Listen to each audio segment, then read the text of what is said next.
دختره تصمیم گرفته که یه کوهی رو بره بالا چون میخواد از خودش فرار کنه. توی اون مسیر به این نتیجه میرسه که باید خودش رو قبول کنه. اون بخشی که داشته ازش فرار میکرده رو باید به عنوان خودش قبول کنه. به زیتا که مریم خواجوی خوش اومدی. مریم گیمر، تولید کننده محتوا و استریمر سابقه. امروز با کوزی کورنر اومده تا با هم در مورد فعالیتایی که داره انجام میده گپ بزنیم. سوالتو جواب دادم.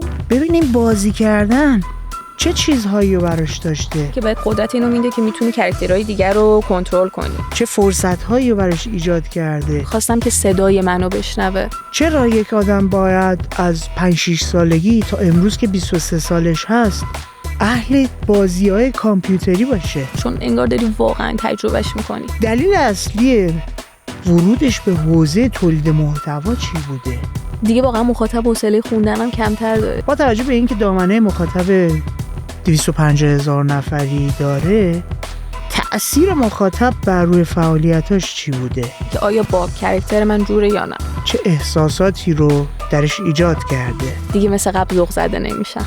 در مورد ترس‌ها و نگرانی‌هاش با هم صحبت کردیم. دیگه معنی نباشه. اینکه این فعالیت‌ها رو حاضر تا کجا و کی ادامه بده؟ آخری نداره. اگه فکر می‌کنید این موضوعات ممکنه براتون جذاب و جالب باشه، با من و مریم خواجوی همراه باشید. هیچ وقت این چرخه یادگیری، هیچ وقت این چرخه این که تو چجوری میتونی به تعادل برسی توقف نداره.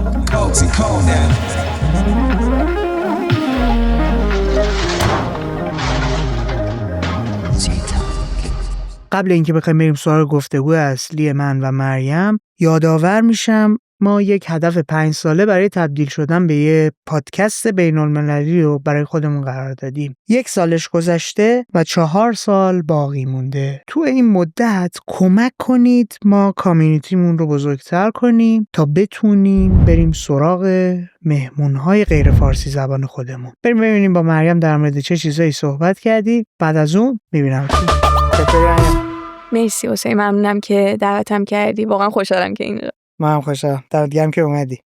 برای من جالبه تو گیمری، تولید محتوا می‌کنی، از بازیایی که انجام میدی روی بستر یوتیوب هم داری فعالیت می‌کنی.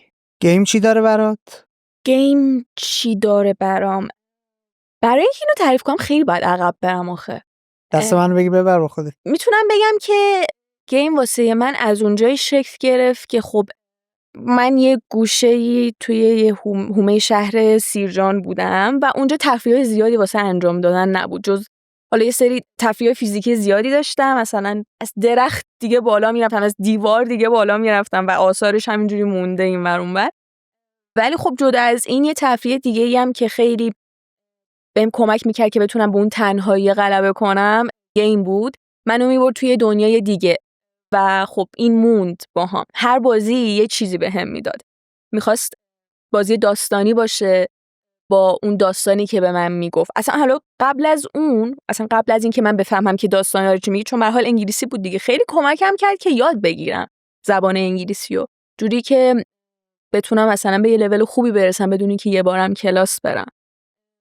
بعد از اون مثلا بازی آنلاین شوتر بود، باعث شده هم خود ماهیت بازی‌های شوتر که خیلی به من کمک میکرد که اون حس رقابت درونم رو بتونم یه جوری ارضا کنم و بعد از اون تونستم دوستای خیلی خوبی از اون طریق پیدا کنم و جدا از اون بازی داستانی هر کدومشون منو با خودشون بردن به یه دنیایی، هر کدومشون چیزی واسه گفتن داشتن و خب همه اینا واقعا باعث شد که یه بخش اعظمی از دنیای من رو شکل بده به عنوان کسی که خب تنها بود و شاید نمیدونست که به کدوم مسیر باید بره.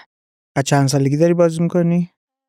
از وقتی که یادم میاد، یعنی من موقعی که یادم میاد مثلا 4-5 سالم بود، توی خونمون یه دونه سگا جنسیس داشتیم، همینجوری بازی میکردیم هممون باهاش.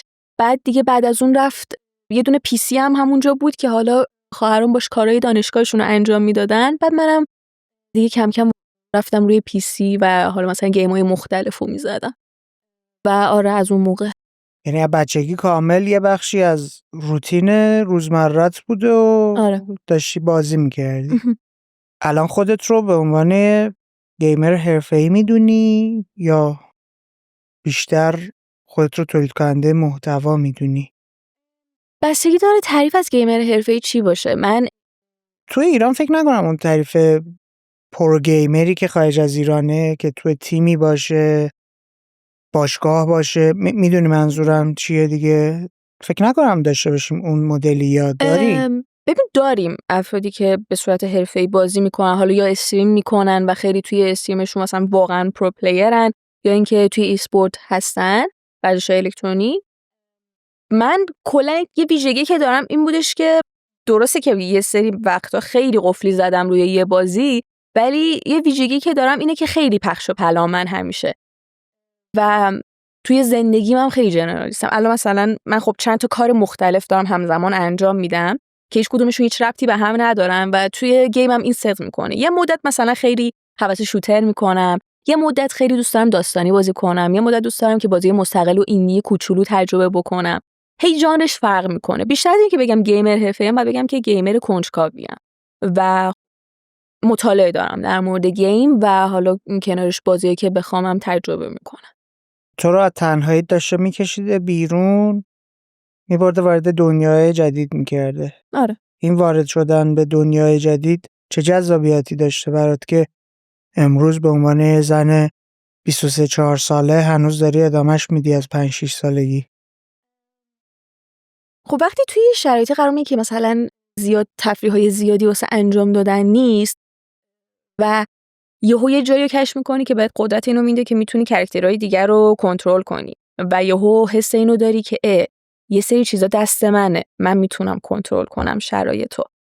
و هنوزم این ادامه داره به خاطر اینکه نمیدونم یه خوراکی به من داد گیم که مدیای دیگه نتونستم بدن. چه خوراکی؟ فیلم، همون تعامله، همون اینکه من به واسطه اینکه خودم دارم کاراکترمو کنترل میکنم، یا حالا مثلا توی یه سری بازی‌ها حتی بهم اجازه میده که تصمیم بگیرم، حتی هم که اجازه میده مثلا دکمه دبلیو رو بزنم و برم جلو.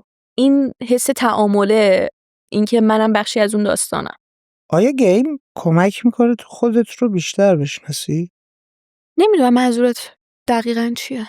یه موقعیتی مخصوصا چون گفتی یه سری بازی داستانی هم دوست داری و این داستانا، منظورم یه موقعیتی هست که آدم عادی شاید تو زندگی فرصت این که تو چنین موقعیتی قرار بگیره رو نداره و تو با توجه به اینکه شخصیت‌های مختلف بازی رو داری تجربه می‌کنی، جای اونا زندگی می‌کنی، فکر می‌کنی، تصمیم می‌گیری، فضا بهت میده که با یه سری چیزهای جدیدی آشنا بشی. آره میدونی چجوری مثلا وقتی توی شرایط خاص قرار میگیرم یهو یاد مثلا فلان کاراکتر میافتم که کلی شرایط سخته رو تجربه کردم. میدونم همه اینا خیالیه، ولی دارم با خودم میگم که ببین شخصیت پردازی صورت گرفته اونجا و مثلا یه آدمی زیر کلی فشار تونست تنهایی جلو بره یه مسیریو. یا مثلا یه مثال واسط بزنم، بازی سلست که از بازی بود که من این اخیراً تموم کردم و مثلا داستان کلیش در مورد اینه که دختره تصمیم گرفته که یه کوهیو بره بالا چون میخواد از خودش فرار کنه و این خیلی به من درس خوبی داد.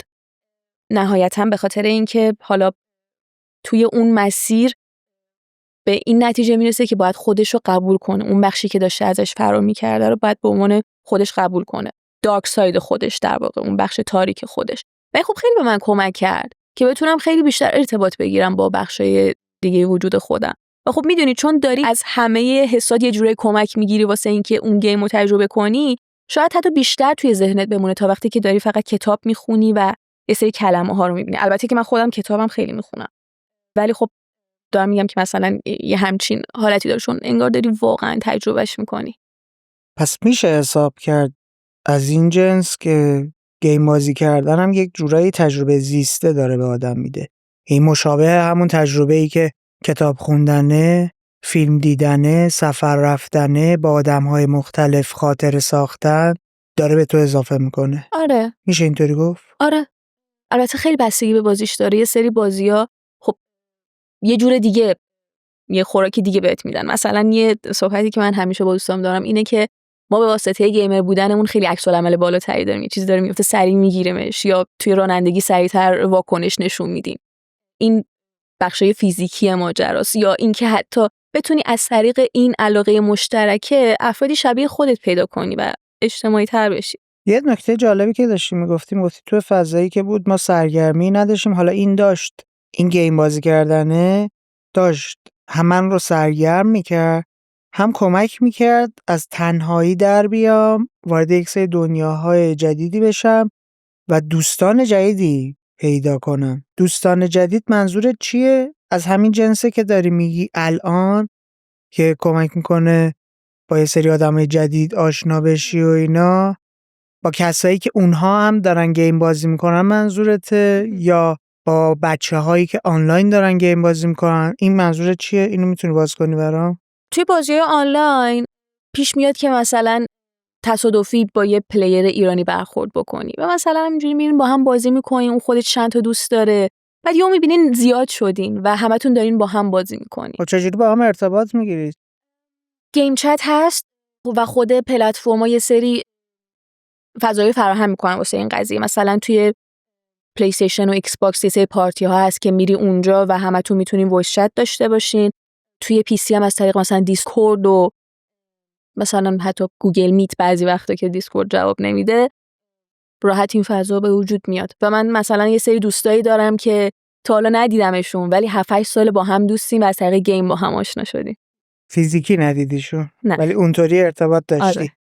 تفاوت ارتباط آدم‌هایی که باشون آنلاین رفاقت می‌کنی با کسایی که تو دنیای واقعی داری میشناسیشون، باشون نشست و برخاست داری، از چه جنسه؟ وقتی که در مورد این قضیه دوستای فیزیکی و دوستای مجازی صحبت میکنیم خیلی در مورد میگن که آره دوست فیزیکی خیلی بهتره، کاش مثلا دوست مجازیم دوست فیزیکیم بود. ولی من تا مدت‌ها این چالش رو داشتم که هیچ کدوم از دوستام یا توی شهر من نبودن وقتی که سیرجان بودم. بعد اومدم تهران، به طرز عجیبی هیچکس تهرانم نبود و از شهرهای مختلف من دوستای مختلفی داشتم. و ببین حسین، به نظرم اصلا این قضیه مهم نیست.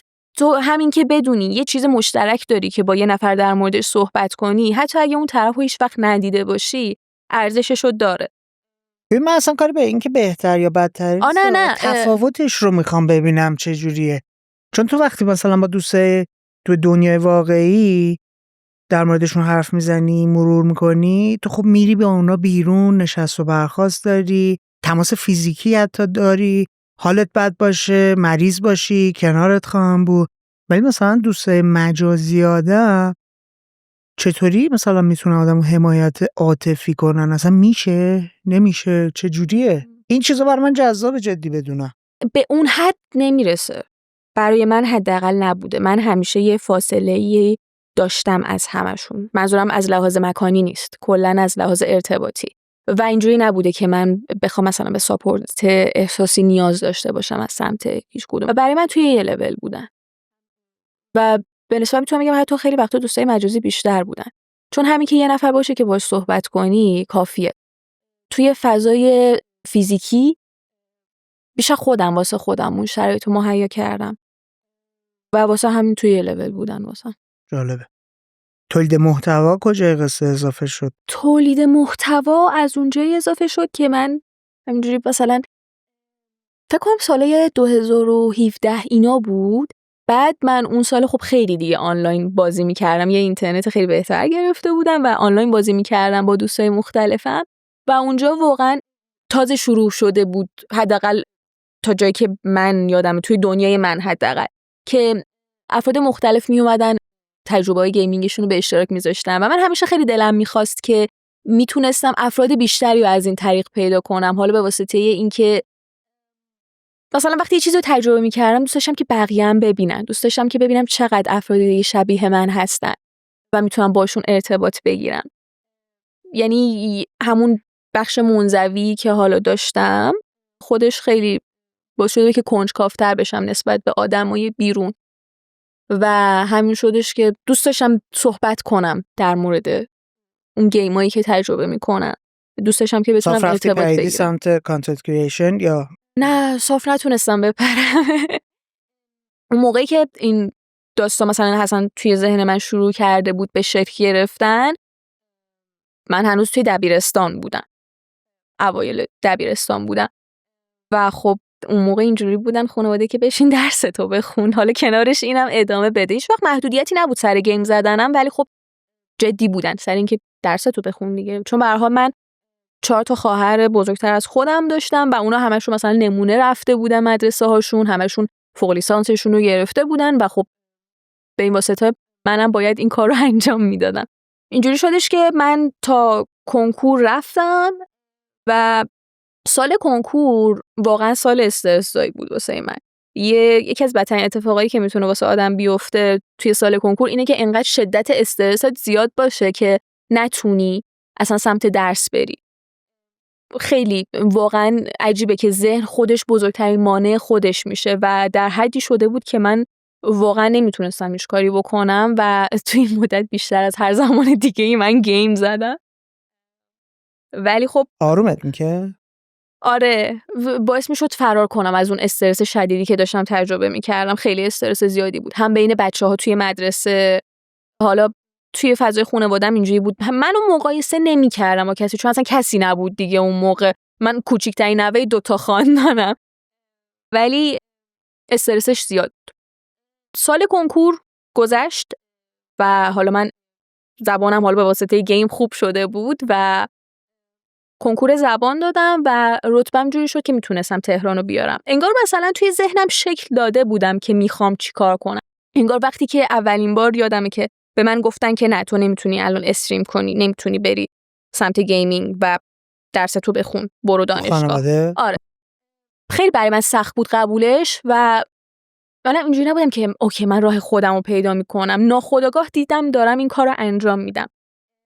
دانشگاهو قبول شدم، رفتم تهران. خواهرم تهران بود اون موقع و من اومدم پیشش و خب اینم شانس بود که مثلا اون اینجا بود، حالا نبود مثلا خوابگاه باید میرفتم.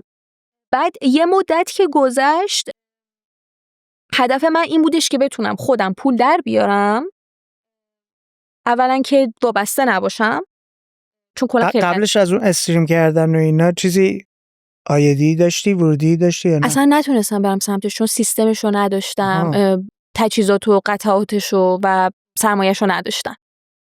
یعنی تا اومدنت به تهران و دانشگاه و این داستانا فقط صرفا همون بازی کردن نبوده؟ آره، یه PS4 داشتم، تو مثلا لپتاپم نداشتم. مثلا 2 ترم گذشت، اون زمانم کرونا بود. من تونستم یه کاری پیدا کنم به عنوان یه نویسنده توی سایت مشغول نوشتن بشم. سایت گیمینگ بود و خب خیلی واسه من تجربه خوبی بود. نقد می‌نوشتم، مقاله می‌نوشتم، اخبار می‌نوشتم. آره و خیلی دنیای جذابی بود. بعد دیگه از همون تا مثلا کارمندی شروع شده بود.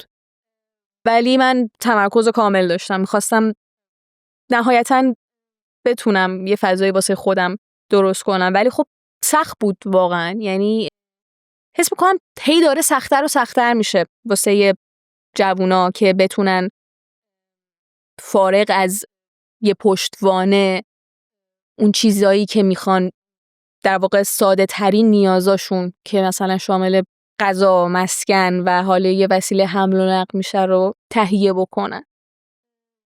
4 سال این روند ادامه داشت، روند این که من به عنوان تولید کننده محتوا فعالیت میکردم.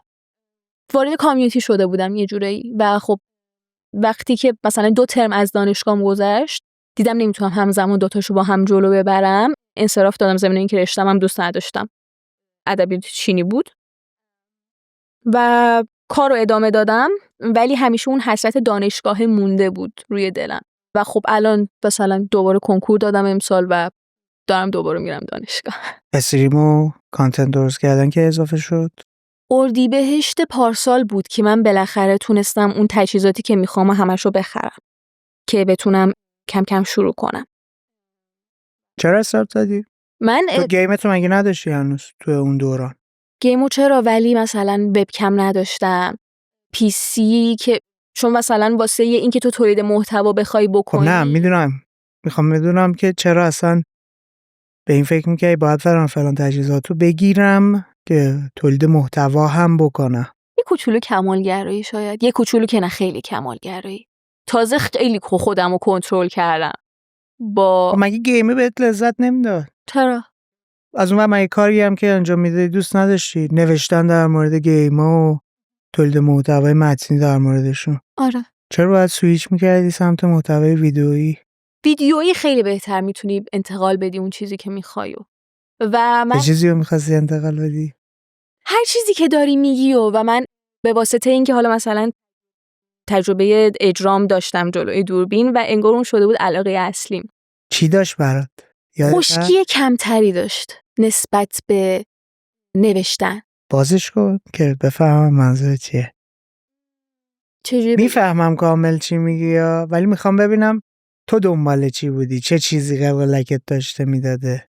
خواستم مستقیم با مخاطب صحبت کنم، میخواستم که صدای منو بشنوه، میخواستم که باش ارتباط بگیرم و مستقیم یه چیزی رو بهش بگم. چون همیشه یادمه وقتی با دوستام در مورد یه موضوعی صحبت میکردم خیلی لذت میبردم از اینکه دارم مستقیم یه چیزی رو بهشون میگم، یه چیزی که مثلا ذهنمو درگیر کرده بود و بعد میدیدم که دغدغه اونم بوده و خب آره. این تعامل با مخاطب برای جذابیت داشته یا آره. اولویت اول بوده که بخوای ببریش اون سمتی؟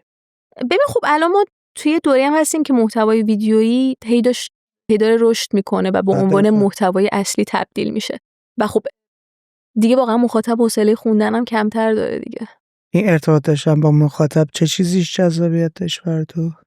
اینکه یکی داره گوش میده به حرفام، یکی که علاقش با من مشترک، یکی که توی شهر خودم نمیتونستم پیداش کنم و شاید هم الان توی شهر من نباشه، ولی به واسطه اینکه من دوستای مجازی پیدا کرده بودم انگار داشتم اینجوری به تعداد دوستام اضافه میکردم. دیگه چه چیزایی برات به ارمغان آورده؟ اگه بخوایم اینطوری نگاه کنیم که همشون، یعنی گیمینگ، استریمینگ، تولید محتوای ویدئویی، به من مریم این چیزها رو، این فرصتها رو داده. یکیش اینه که تو رو از تنهایی داشته خارج میکرده، زبان انگلیسی به آموزش داده، کمک کرده وارد داستانهایی بشی و تجربه زیسته به دست بیاری، خودت رو جای شخصیت‌های اون داستان بذاری، احساس قدرت بهت بده به خاطر اینکه میتونستی اون شخصیت‌ها رو مدیریت کنی، کنترل کنی. دیگه چی؟ خیلی جالبه، تا حالا کسی اینقدر دقیق ازم سوال نپرسیده بود. یعنی بعضی سوالایی که میپرسی اینجوری هم که وای من حتی خودم هم به این قضیه فکر نکرده بودم. با حال دیگه خیلی واسم جذاب اتفاقا این قضیه که دارم میگم. منم کنجکاویمو بغل گرفتم دارم میرم جلو ببینم چیه برای مریم، چه چیزهایی داشته. ببین یکی از بولترین چیزایی که واسه من داشته حسین این بوده که خیلی بزرگم کرد. من توی این کامیونیتی بزرگ شدم، توی کامیونیتی گیم از 18 سالگی تا الان که دیگه 23 سالمه و انگار باعث شد که واقعیت دنیا رو ببینم. من از یه فضای منزوی توی یه شهر کوچیک اومدم یهو یه شهر بزرگ، این یه بخشیش بود و مثلا کامنت های مختلف گرفتم. خود اون چالش جلوی دوربین رفتن خیلی سخت بود. وقتی که تو اول میری جلوی دوربین اصلا نمیتونی خودت باشی، هی استراب داری، هی خشک حرف میزنی، باید تکنیک‌های مختلف صحبت کردن یاد بگیری و به طرز عجیبی این واسه من خیلی سخت بود. خجالتی بودم، خیلی مضطرب بودم، اعتماد به نفس خیلی پایینی داشتم و جدا از اون کامنت‌های منفی خیلی اذیتم می‌کرد، خیلی اذیتم می‌کرد، جوری که منو به گریه مینداخت و مثلا یادمه که با استرس مثلا کامنت‌ها رو باز می‌کردم و مثلا کامنت‌های هیت خیلی اذیتم می‌کرد. ولی بعد تو هم هیت می‌گرفتی؟ تو چرا نگیرم؟ همه هیت می‌گیرن. نه همه نمیگیرن. چرا؟ همه نمیگیرن. هنوزم میگیرم، فرقی نمیکنه. در واقع اتفاقا میخوام به همین نکته برسم که چی میگن؟ به چیت گیر میدن؟ به خودت گیر میدن؟ به بازی کردنت گیر میدن؟ مثلا به ارائهت گیر میدن؟ به قیافت گیر میدن؟ قبلا به ارائه هم خیلی زیاد بود، حالا به واسطه اینکه زیاد پلک میزنم که ابروامو خیلی اینجوری میکنم، یه دستامو خیلی تکون میدادم، انگار داشتم رپ میکردم. الان مثلا بیشتر به چی گیر میدن؟ به اینکه مثلا تو کی باشی بیا مثلا به من فلان چیزو یاد بدی، همچین چیزی. و من اینجوری هم که منم آدمم دیگه، شاید چیزی من تونستم بد یاد بدم دیگه، از هر کسی میخواد یاد بگیری. چرا دنبال میکنه؟ اگر مسئله اصلی که تو کی هستی که میخوای به من فلان چیزو بگی؟ نمیدونم، به هر حال بسیار آدمو گارد میگیرن که اوایل اذیتت میکنه، الان چی؟ الان هم اذیت میکنه. خیلی وقتا مثلا پیش میاد که کمتر اذیت میکنه. آره پوست کلفتر شدم ولی همچنان اثرشو میذاره، مخصوصا اگه از لحاظ روحی توی وضعیت خوبی نباشم. یعنی مثلا ممکنه چند روز کامل بهت گیر قهر کنم. نمیدن تو که دختری برای چی داری گیم بازی میکنی نمیدونم خیلی کم شده این قضیه، قبلا بود؟ بیشتر بود، الان خیلی کم شده و کم میبینمش. اما بازم توی فضاش قرار بگیرم فکر کنم هست هنوز، چون توی ذهنم هست که هنوز این قضیه کامل رفع نشده. اون نکته که میخواستم بگم، بولترین چیزی که میتونم بگم که این فضا به من داد این بودش که تونستم خودم رو پیدا کنم، بزرگ شم، رشد کنم و حقیقت‌های زندگی رو بپذیرم. اینکه هر چیزی یه بهایی داره، همه قرار نیست از تو خوششون بیاد و خیلی قرار ازت متنفر باشن و کلاً طبیعت زندگی و طبیعت آدما رو انگار. و آره این چیزایی بودش که به عنوان یه بچه خام نمیتونستم قبولشون کنم، نمیتونستم قبول کنم که چرا آدما باید به همدیگه فحش بدن، به همدیگه توهین کنن یا چیزای این مدلی، ولی بعد به عنوان بخشی از زندگی قبولش کردم. چه چیزایی ازت گرفت؟ شاید اون ذوق زدگی بچگیمو دیگه مثل قبل ذوق زده نمیشم. سر چه چیزی؟ بازی کردن؟ سر هر چیز کوچیکی. من قبلا سر هر چیز کوچیکی خیلی ذوق زده میشدم. به خاطر بلوغت، رشدت، انتخابایی که کردی، شهر عوض کردی، تنها داری الان زندگی میکنی، به خاطر این چیزا نبوده؟ همه اینا روی هم تاثیر داشته. این بخش چی گرفته ازت؟ نمیدونم چرا یادم نمیاد. وقتی میخوای سری چیزایی به دست بیاری یه سری چیزایی خب از دست میدی توی اون پروسه و این طبیعیه کاملا. و من نمیتونم بگم که این قضیه به خصوص باعث شدی که من فلان چیزم مثلا الان از دست روتینت چجوریه؟ روتین من اینطوریه که حالا اگه دانشگاه داشته باشم که 6 صبح پا میشم میرم دانشگاه، مثلا ساعتهای 4 برمیگردم خونه، کارای تولید محتوا رو انجام میدم، تمرینای درسیمو انجام میدم، گیتار تمرین میکنم. تولید محتوا تو بگو ببینم مثلا چند ساعت در روز زمان میذاری براش؟ تایم خاصی نداره، خیلی پراکنده است. دارم سعی میکنم که بهترش. یه عددی بگو، مثلا بگو در هفته مثلا 20 ساعت. اصلا عدد دستم نیست. میدونی نکته من چیه؟ دارم کنجکاوی میکنم ببینم چه چیزهایی رو گرفته ازت دیگه. یکی از چیزهایی که ممکنه گرفته باشه زمان باشه. آره زمان رو راست میگی، زمان. به خاطر اینکه تو خودت رو مسئول میدونی نسبت به مخاطبت و میگی من باید مثلا ریتم داری، یعنی روی یه نظم خاصی داری محتوا میسازی منتشر میکنی. آره اینو خیلی دارم سعی میکنم این اواخر بیشترم رعایت کنم. یعنی خب الان چه جوریه؟ مثلا هر هفته چند تا کانتنت میذاری؟ هفته یه دونه توی یوتیوب و اینستاگرام هم سعی میکنم که هفته یه دونه باشه، بعضی هفته تا 2 میشه، بعضی وقتا هم نمیرسم، ولی حالا یوتیوبو دارم سعی میکنم. چی؟ استریمو ندارم و هنوزم نمیدونم که خواهم داشت یا نه. دوست داشتم که داشتم ولی میبینم که الان توی این برنامه‌ام نمی‌گنجه هیچ جاش. قبلا سمتش رفتی یا نه؟ آره یه مدت انجامش دادم، خیلی خوش گذشت با بچه‌ها. هنوزم میگن که چرا دیگه استریم نمی‌کنی؟ چرا دیگه استریم نمی‌کنی؟ اینترنتشو ندارم. دلیل اصلی. یکی از آیسپی‌ها این برنامه رو ببینه به مریم و ما یه اینترنت استیبل بده، ما هم می‌خوایم استریممون رو شروع کنیم. نه جدی ما هم دوست داریم بریم سمت گفتگوهای زنده. خیلی خوبه واقعا، مخاطب بتونه همزمان سوال بکنه. آره خیلی جذابیتش به نظرم میتونه جالب باشه، ولی با اینترنت موجودی که الان داریم تست زدیم اون کیفیتی که دوست داشتیم رو نتونستش بده. میفهمم و خیلی حیفه دیگه.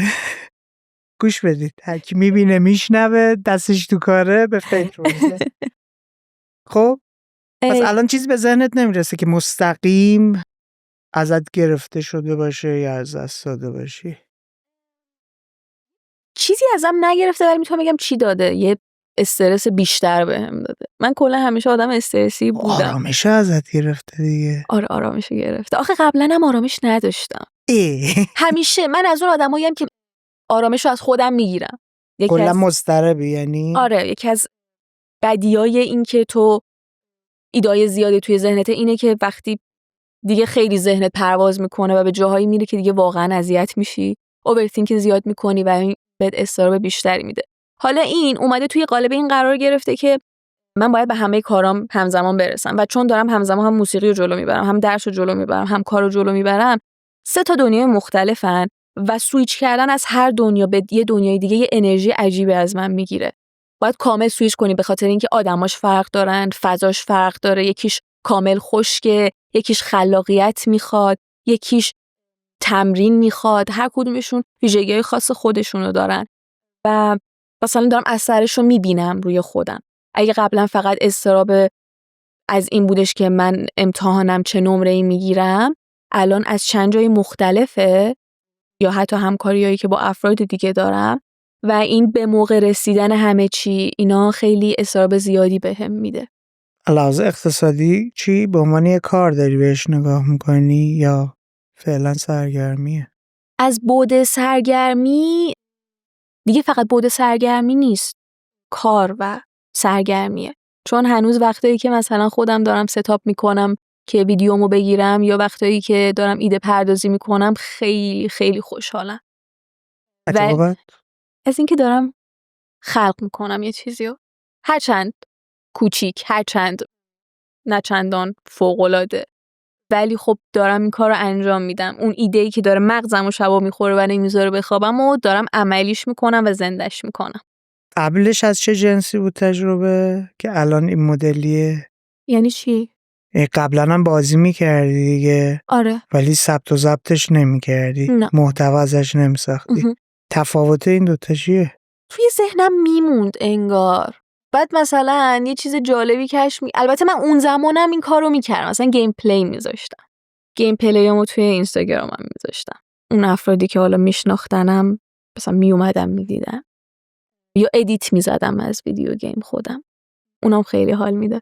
همیشه انگار یه کاری باید میکردم. الان چهره‌تو نشون میدی، تفاوت چیه؟ اون موقع اعتماد به نفسم کم بود. آره. خیلی کم بود. واقعا میترسیدم بیام جلوی دوربین. و وقتی هم که اومدم جلوی دوربین جوری نبود که بگم من دیگه واقعا آمادم، نه اتفاقا نبودم.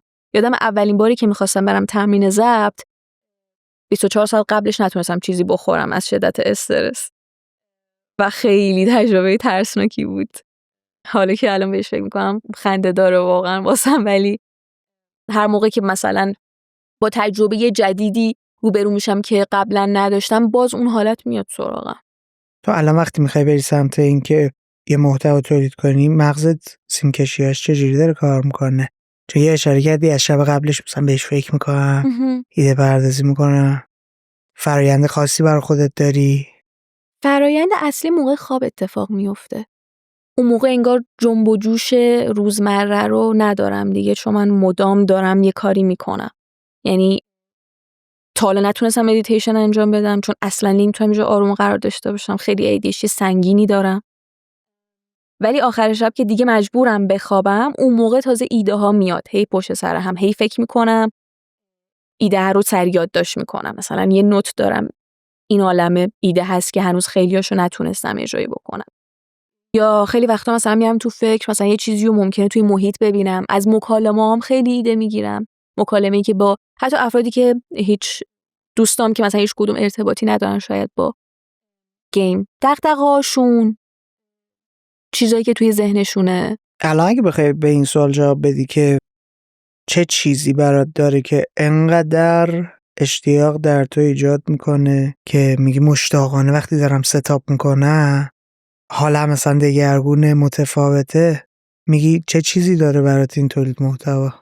اینکه مخاطب یا یه چیزی ازش یاد بگیره یا باش بخنده. دارم هی بهشون فکر میکنم که الان ریاکشنشون چی میتونه باشه. دلیل اصلیش میتونم بگم اینه. وقتی که بهش فکر میکنم به خودم حس مفید بودن میده. اینکه راکت نیستم، در جریانم. بعضی وقتا خیلی تند حس میکنم دیگه دارم جلو میرم و اینم خودش ترسناکه. دوست داشتم که میتونستم یه روند آرومی رو داشته باشم. ولی یه روند آروم نسبت به چی منظورته؟ نسبت به زندگی. الان مگه ریتم زندگیت خیلی تنده؟ خیلی تنده.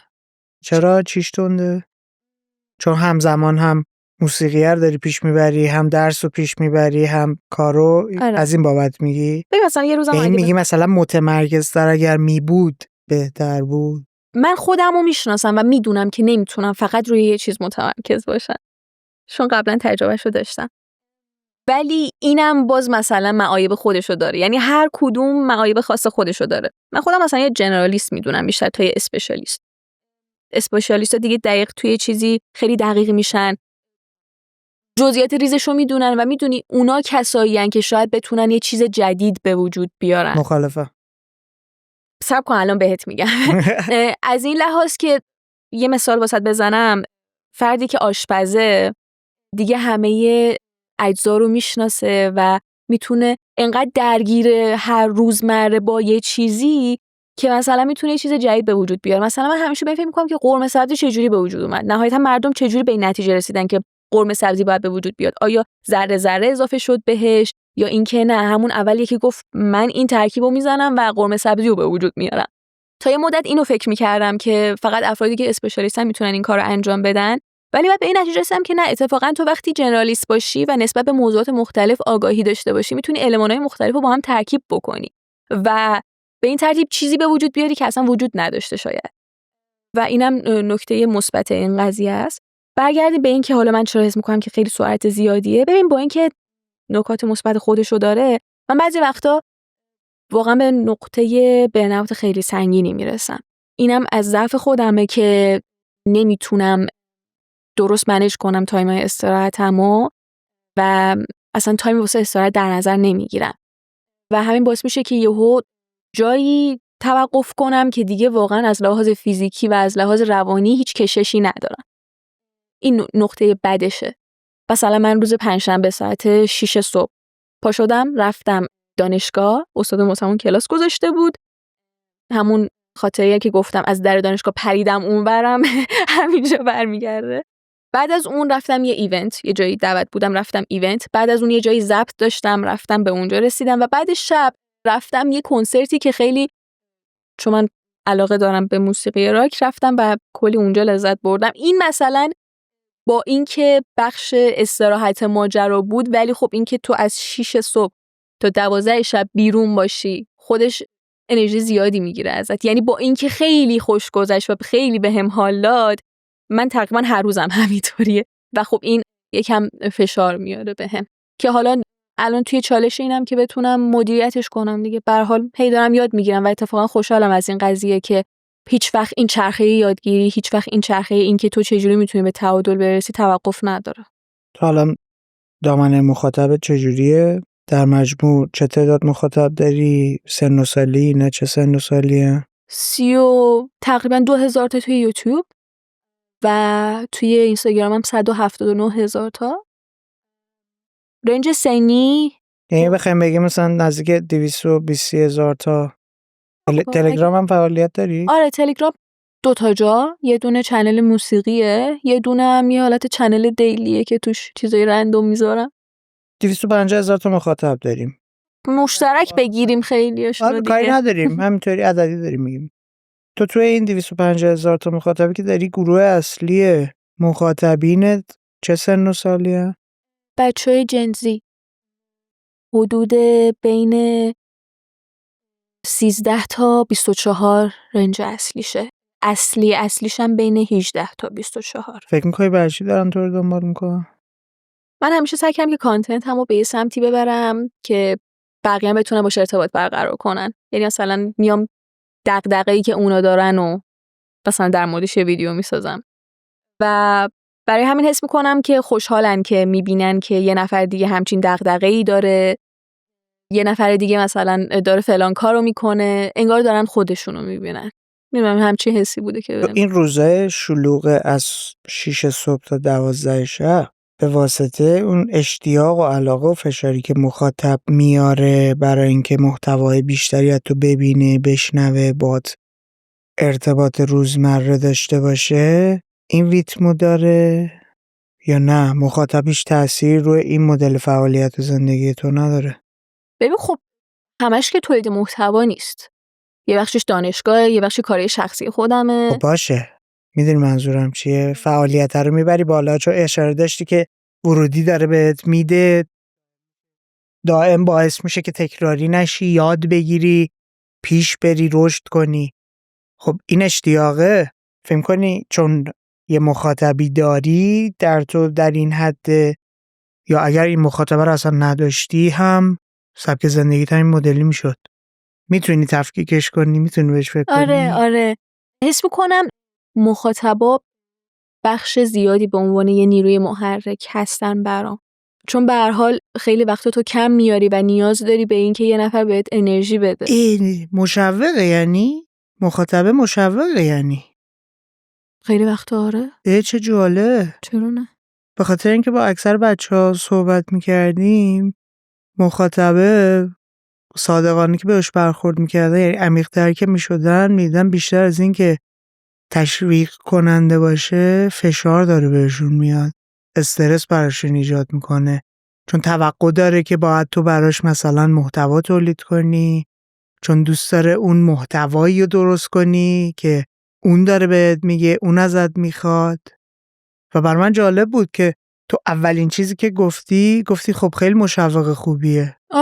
آره آخه میدونی این قضیه واسه منم هست که مثلا مخاطب شده من یه ماه تو یوتیوب ویدیو نذاشتم و بچه اینجا بودن که چرا ویدیو نمیذاری، ولی میدونی بعد بردنش توی بستر میم، از این قضیه میم ساختن خب، و خیلی خنده‌دار شده بود. و من مثلا یه دونه گپ هم توی تلگرام دارم، اونجا مثلا بعضی وقتا میرم و میبینم که مثلا بچه‌ها گفتن تو یادته پس هنوز یه گپ تلگرام داری و اینا، و بیشتر به جنبه فان بهش نگاه میکنم.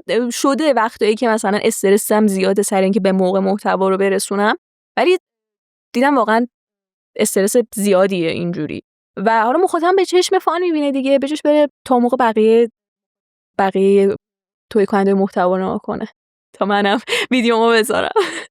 جالبه. تو آیا اصول شخصی داری برای تولید محتوات؟ بگی که مثلا این چارچوب‌های مشخص و دقیق رو دارم، طبق اونها محتوا تولید میکنم؟ چون اکثر مخاطبین من 18 تا 24 سالن، در مورد این موضوعات براشون مثلا محتوا تولید میکنم. آزادی عمل داری؟ آره، یعنی بچه‌ها همیشه پشتیبان من بودن توی ویدیوهای مختلفی که میذاشتم.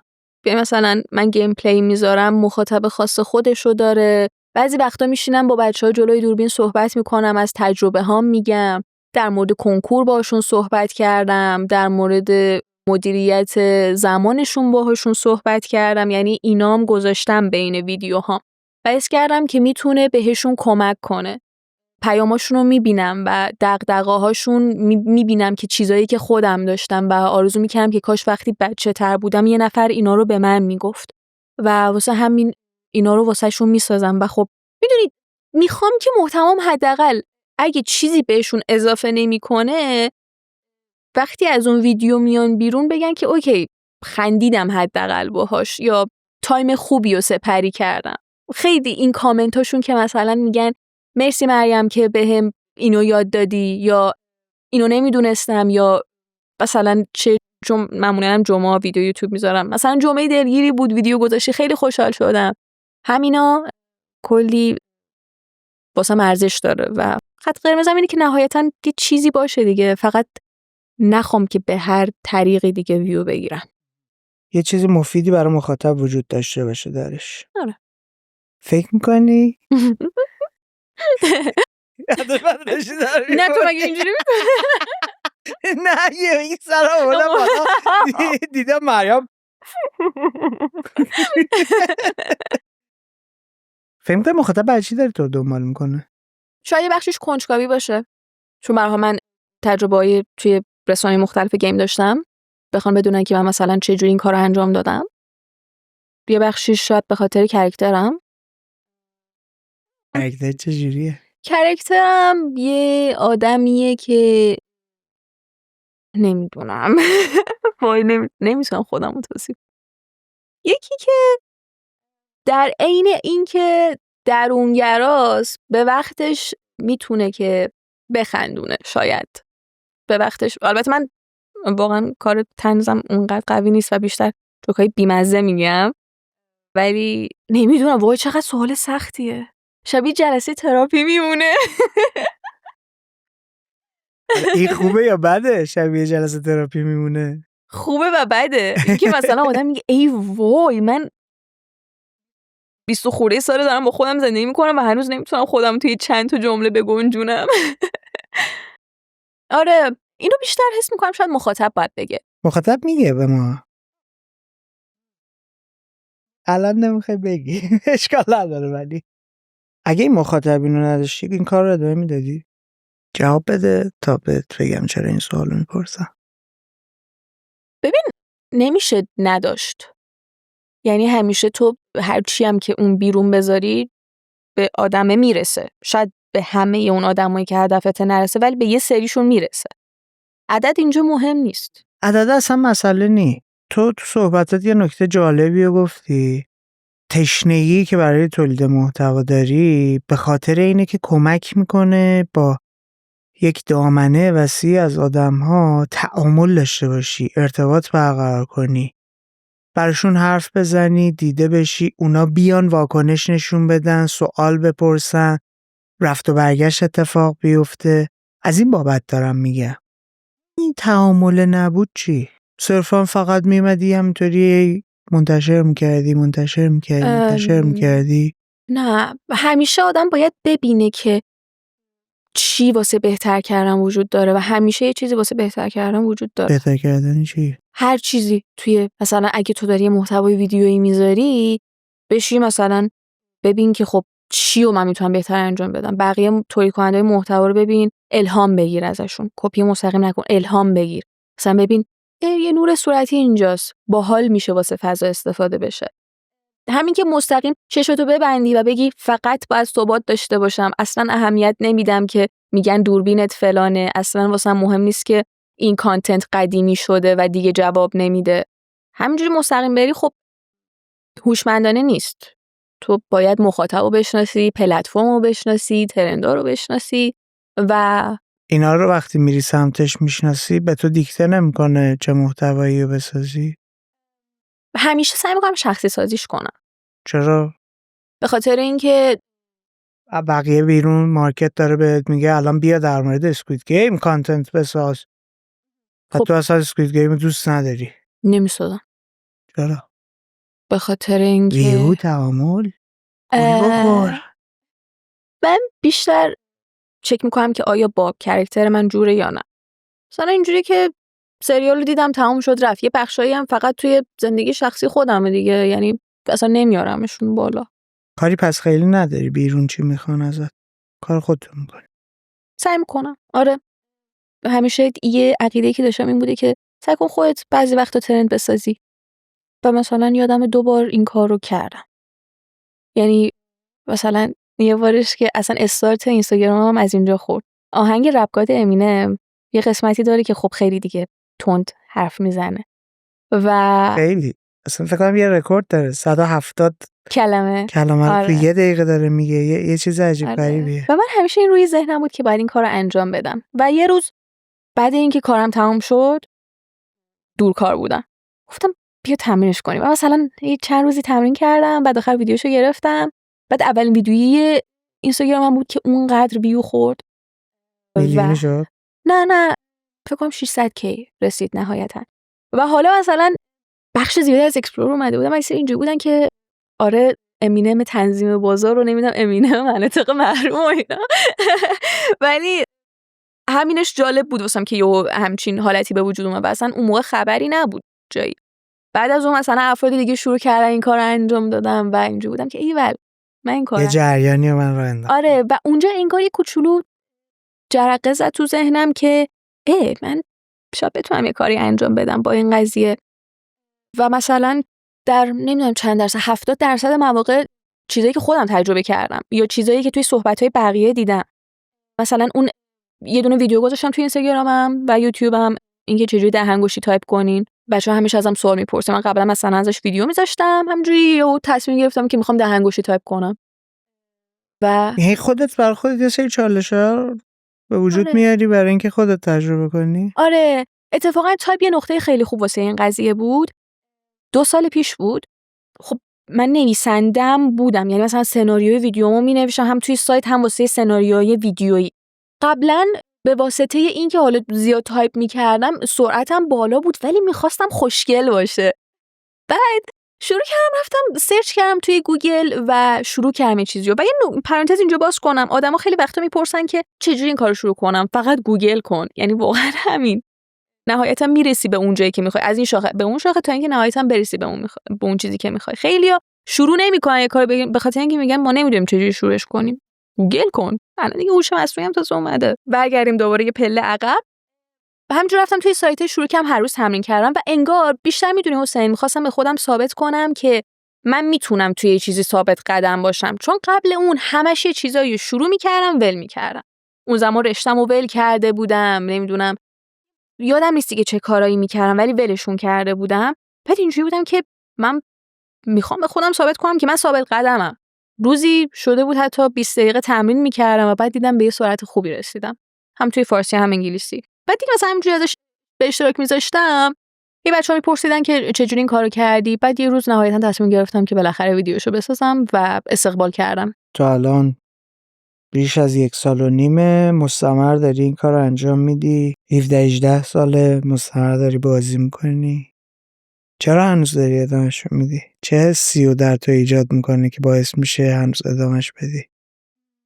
همیشه یه چیز جالبی هست واسه کشف کردن. یعنی همیشه یه نقطه جدیدی رو میبینی که در موردش نمیدونستی و یه دنیایی که داره هی رشد میکنه، تولید محتوا هی داره بزرگتر و وسیع‌تر میشه و تو شبیه یه فیلم هی میخوای ببینی که آخرش به کجا میرسه، ولی بعد به این نتیجه میرسی که اصلا تهی نداره. آخرش به کجا میرسه؟ آخری نداره. برای تو آخرش کجاست؟ تا کی حاضری این کار رو انجام بدی؟ ببین برای من همیشه جایی نقطه پایان بوده که دیگه چالشی وجود نداشته. چالشی که خودت هم تازه برای خودت ایجاد میکنی. آره.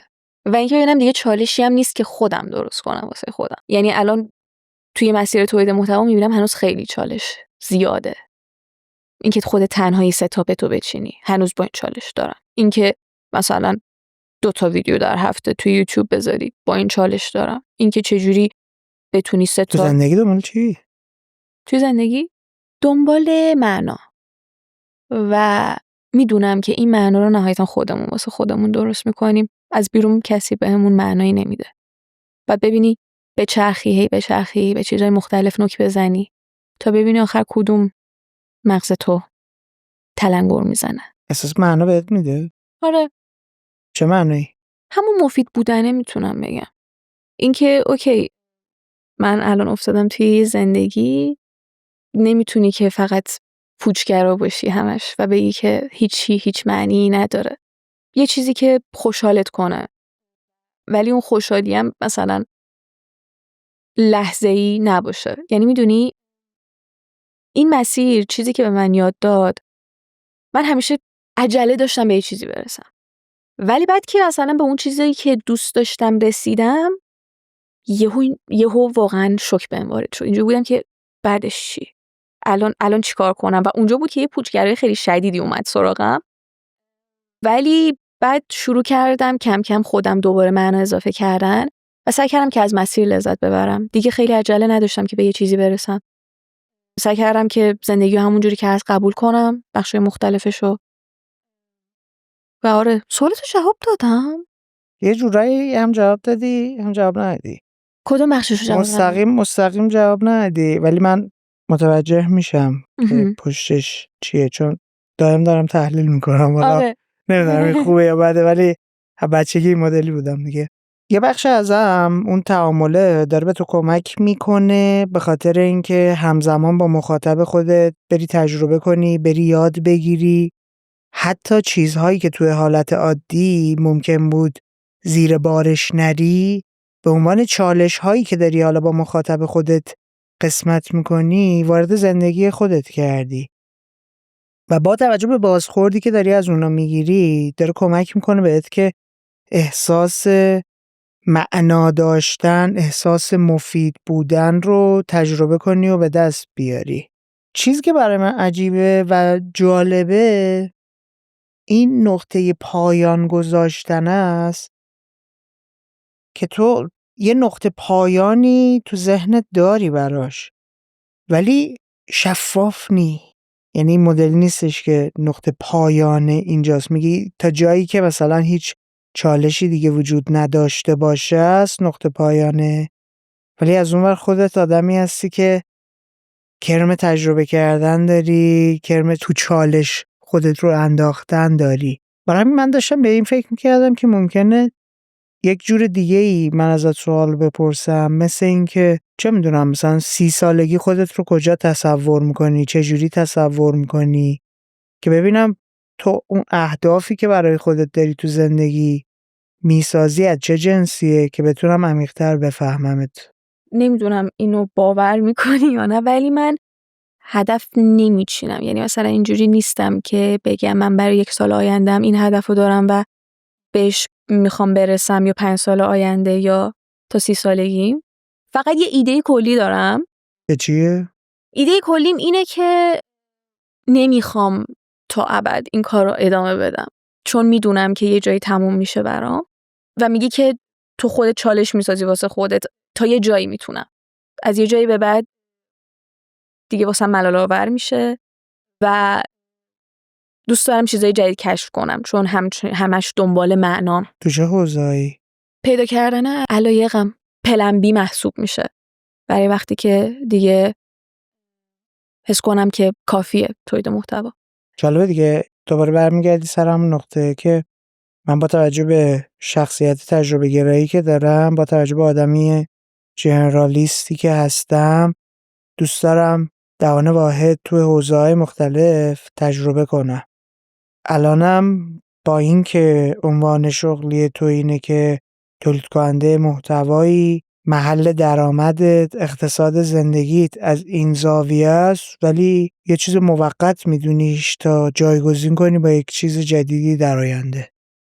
چی میشه یه موضوعی میاد تو ذهنت و درگیرت میکنه و تو رو هل میده سمت این که یه کاری که این همه براش اشتیاق داری رو بی خیالش بشی بری اونو انجام بدی؟ به خاطر اینکه میدونم پیر میشم و خسته. هممون پیر میشیم و خسته. آره، و خب من نمیخوام وقتی پیر شدم و خسته به زور یه کاری بکنم. من به زور نمیتونم هیچ کاری بکنم. اینو وقتی که تجربی و رفتم ادبیات چینی و ول کردم، رفتم فرانسوی و محیط‌های مختلف کاری رو که تجربه کردم، اینو فهمیدم که منو هیچ جوره نمیتونی مجبور کنی که کاری بکنم که دوست ندارم. خودت چی؟ خودت رو میتونی مجبور کنی؟ نه. خودت هم نمیتونی؟ نه. میتونی بگیم که خیلی شمی زندگی میکنی، شهودی زندگی میکنی، هر چیزی که در این لحظه به نظرت برسه دوست داری بری سمت تجربه کردنش میری انجام میدی؟ آره. ولی خب دیگه خیلی هم خب ترس میذاره رو دوشت، یعنی باعث استرس مضاعف رو تو نمیشه؟ با توجه به اینکه حالا تنها اومدی، مهاجرت کردی، بر خودت داری زندگی میکنی، استقلال فردی خودتو داری، استقلال مالی خودتو داری، ترس تو ایجاد نمیکنه این موضوع؟ خیلی. ولی دیگه عادت کردم بهش. منی که از وقتی که یادم هی دارم به خودم استراب وارد میکنم، میگم اینم اضافه میشه بهش دیگه. بزرگترین ترس تو زندگی چیه مریم؟ این که دیگه معنی نباشه، هیچ معنی نتونم پیدا کنم و فقط توسط چیزای منفی خودم رو غرق کرده باشم. فکر می‌کنی اتفاق میفته؟ با توجه به شناختی که از خودت داری تو این 23 سال.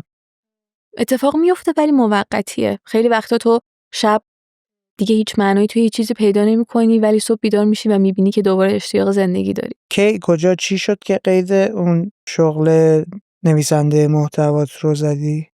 نویسنده محتوا هم موقع دیدم که مسیر خطی شده، دیگه به هم گوش داده نمیشه، دست کم گرفته میشم یا به هم یه چیزی دیکته میشه و چالشی نیست دیگه. کدومش خب به اهمیت بیشتری داشت؟ اینکه تو محدودیت بودی یا اینکه کارت روزمره و روتین و تکراری شده بود؟ بهت آزادی عمل نمیدادن اون مسئله اصلی بود یا اینکه یه کار تکراری شده بود؟ محیط‌های کاری مختلف فرق می‌کرد این قضیه. آزادی عمل خیلی جاها داده میشد، خیلی جاها داده نمیشد.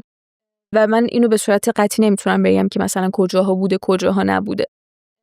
بیشتر اینه که حتی جاهایی که مثلا آزادی عملم داشتم دیگه خودم چیزی نمیدیدم که بخوام ارائه بدم. الان یه بخش چیزی که باعث میشه که این فضای کاری رو ادامه بدی داشتن آزادی عمله. کار خودته، زمان مشخص و دقیق نیست. امروز فرصت میکنی میری سمت تولید محتوا، فردا نه.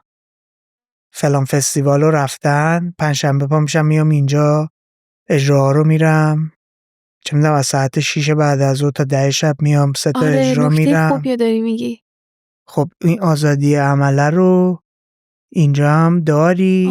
اصلا از این لحاظ بهش فکر نکرده بودم. آره. چی باعث شد کار قبلی رو بیخیال شدی؟ همه اینا در زیر داشت. میتونست خب بر خودت هم بنویسی، تنها بنویسی. همزمان انجام میدادم، ولی از یه جایی به بعد دیگه دانشگاه هم بهش اضافه شد و من دیدم که نمیتونم مثلا اونم فشار هم آره یعنی ببین تو نمیتونی همزمان هم کارمند فول تایم باشی، دانشگاه کارمند خودت باشی، هم آره. دانشجو هم باشی. متوجه شدم. بریم سمت جنبندی. توی این گفتگویی که داشتیم مسئله برای من این بود که ببینم بازی کردن، تولید محتوا چه چیزی برای مریم داره، چرا و از کجا درگیر این فعالیت‌ها شده، چه آورده‌هایی براش داشته، توی چه حوزه‌هایی کمکش کرده و چه چیزهایی ازش گرفته، چه فرصت‌هایی رو پیش روش گذاشته و چه فضاها و فرصت‌هایی ازش گرفته. در مورد جزئیات کارت، مدل کار کردن خودت صحبت کردیم. دستمون گرفتی بردی توی کودکی، قلقلک دادنه از کجا بوده، از چه جنس بوده، کمک کرده تنهایی رو پر کنی، پر شدنش به چه واسطه بوده. در مورد مهاجرتت از سیرجان به تهران برامون گپ زدی، برای اینکه کمک کرده این فعالیت‌ها که تو آدم پخته‌تر و بالغتری بشی، تجربه زیسته برات ایجاد کرده. در مورد این صحبت کردیم که مخاطب چه جوری داره تلاش میکنه تو رو مدیریت کنه و تو چه اصول فردی داری که اجازه نمیدی اون بهت دیکته کنه، چه جوری زندگی کنی، کار کنی، چه محتوایی رو براش تولید کنی. دغدغه اصلی برای تولید محتوا رو با هم مرور کردیم. چه احساساتی رو داره در تو برمیانگیزه، کمک میکنه که معنا پیدا کنی، احساس مفید بودن بهت بده. در مورد اینکه آیندهش رو چی می‌بینی، تو زندگی اصلا دنبال چی هستی، در مورد این موضوعات صحبت کردی، در مورد بزرگترین ترسات صحبت کردی. به نظر چیزی جا مونده با هم در موردش گپ بزنیم؟ نه، حس می‌کنم در مورد همش خیلی مفصل صحبت کردیم. خلاصه که به من خیلی مزه داد و چسبید. واقعا اینجا کوزی بود. خیلی خیلی زیاد، یعنی اصلا از در وارد شدم اینجا بودم که چقدر دنجه اینجا. دمت گرم که به کوزی کورنر اومدی. ممنونم ازت واقعا. قربونت عزیزم. همونطور که دارید می‌بینید یه کار تیمی و کلی آدم براش دارن زحمت میکشن. از شما یه خواسته بیشتر نداریم. کمکمون کنید با معرفی کردن کوزی کورنر به کسانی که فکر میکنید این محتوا میتونه براشون جذاب و جالب باشه. دامنه مخاطبمون رو گسترش بدیم، کامیونیتیمون رو بزرگتر کنیم. این اتفاق اگر بیفته به ما قدرت رسانه‌ای میده تا بتونیم از مهمونهای غیر فارسی زبان هم دعوت کنیم تا به کوزی کورنر بیان. مراقب خودت باش. به زودی میبینمت.